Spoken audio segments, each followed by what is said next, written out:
Il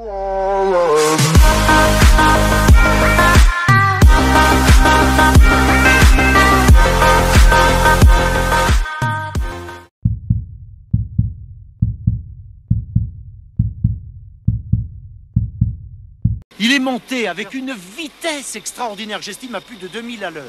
Une boule de lumière suivie d'une longue traînée a été aperçue le soir du réveillon. Et là, un engin est apparu, quelque chose comme une cloche, un petit peu fait de métal argenté très brillant. Ce qui est sûr, c'est que l'étrangeté dans le ciel existe, ça oui. Nos témoins nous viennent nous voir parce qu'ils ont vu quelque chose d'extraordinaire dans le ciel. Et notre travail à nous, c'est d'expliquer ce qu'ils ont vu.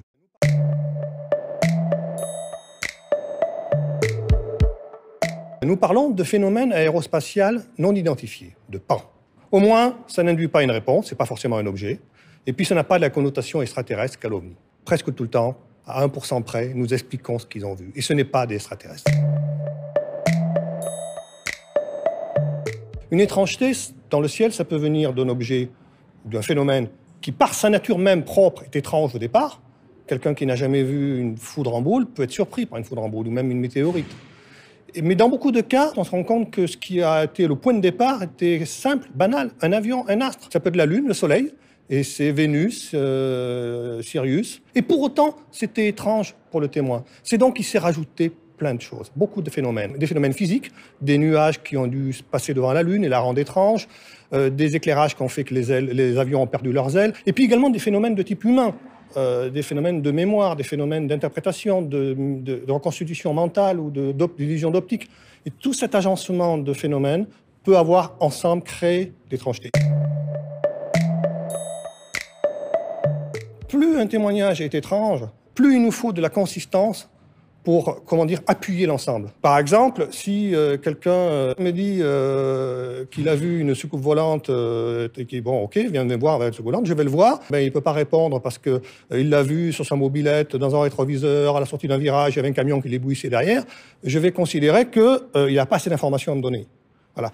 Cette même personne-là, elle l'a vu dans des bonnes conditions, a eu le temps de la décrire, je dirais qu'il y a beaucoup d'informations.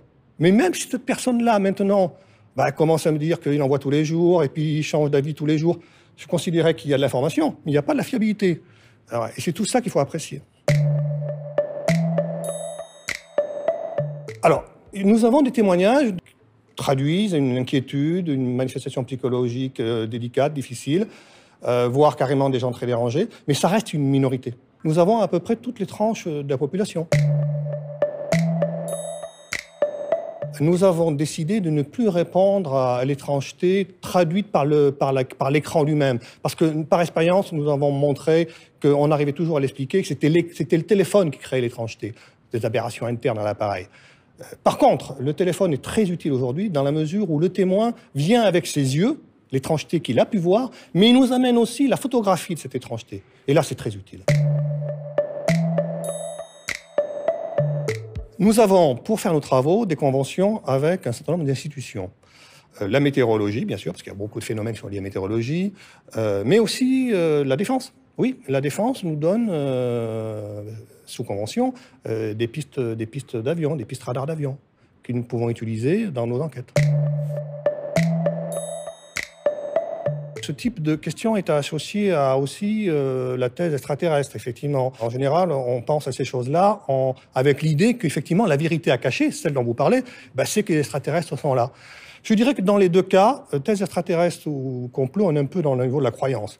Et nous, on est assez démunis, on respecte les croyances, on sait ce qu'on a à penser de la question extraterrestre, et on sait aussi qu'on doit faire avec la question du complot. On ne peut pas convaincre des gens qui pensent qu'on cache les choses.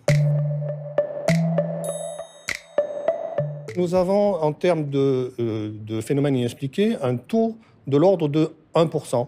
C'est-à-dire sur 200 cas par an, en disant qu'il y en a un ou deux, voire trois, mais pas plus, qui sont inexpliqués chaque année. Dans l'inexpliqué, il peut y avoir beaucoup d'éléments pour comprendre. Le fait est que, dans certains cas, on n'a pas eu assez de ressources pour aller au bout.